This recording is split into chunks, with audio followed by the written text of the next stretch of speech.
Okay, so 2026 is yours for the taking, but what sort of goals should you set for the new year? If your brain hears the word goals and starts running at 1,000,000 miles a minute and completely exhausts itself before figuring anything out, I am in the exact same boat. So I spent the last 72 hours interrogating myself, asking the hard questions, doing everything short of waterboarding myself. I would finally find out why New Year's resolutions short-circuit my brain. And truth be told, what I did find was a bit more than I bargained for. So I'm just gonna spare you the detail. You have health, finance, relationships, and personal growth goals. Health is easy breezy. That's your fitness goals, gain 20 pounds of muscle, run a Tough Mudder, join an adult sports league, so on and so forth. For all intents and purposes, mental health goals are under personal growth, and that's because mental health goals feels like being in the trenches of spiritual warfare, whereas physical health goals just sort of feels like being in the trenches of avoiding McDonald's. Of course, one does influence the other, but nonetheless. Then there's finance, which is always in the back of our mind. These ones are make more money by making more money through a side hustle or a new job, or make more money by saving more money.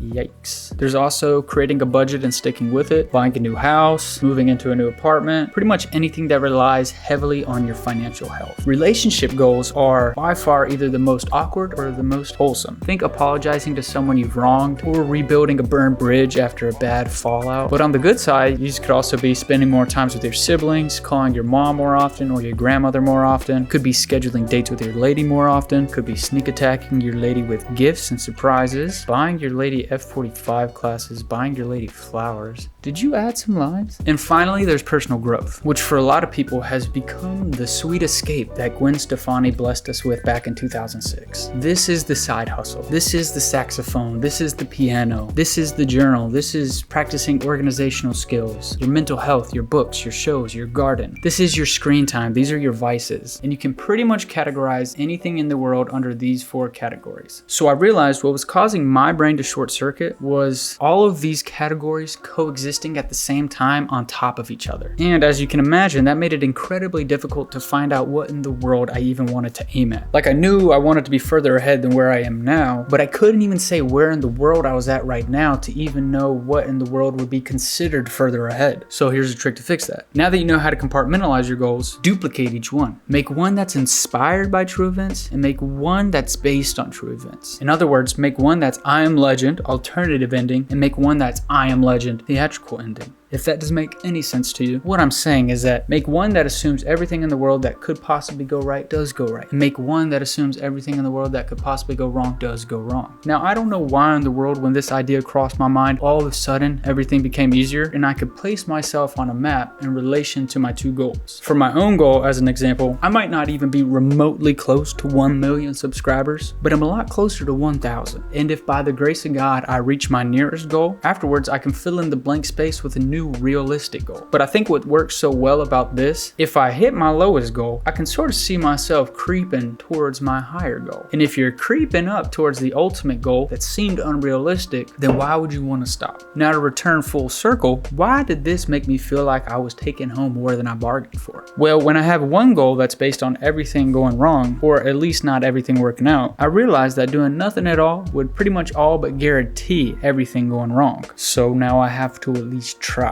which for me means I have to put out a video or 2 every week, which will hopefully lead me somewhere between 1,000 and 1 million subscribers. So to lay it all out in front of you, the whole point of this video here is to help you categorize your goals so that as you come up with them, you have a structure to organize them all. Because without a structure, even thinking about goals can feel like searching for a needle in a haystack. So pick anything from any or all categories and come up with one picture perfect scenario and one dumpster fire scenario. And hopefully you find some that ends up being more than you bargained for. Thankfully, it's not like you actually owe a debt for coming up with something that's extravagant. At the very worst, you might have to put in a little bit more effort and time into something that would have otherwise been inconvenient, which in the end seems like a fair trade. Also, I'm almost certain that I have a video coming out this Thursday that sort of explains New Year's resolution fatigue and how to fix your goals. It's kind of funny because I feel like I'd be the last person to know when a video is coming out. Anyhow, I came a long way from my last few videos, so if you want to check any out, they should be up on your screen. But I'll warn you, they're nothing like this video. Sort of think of them like an origin story.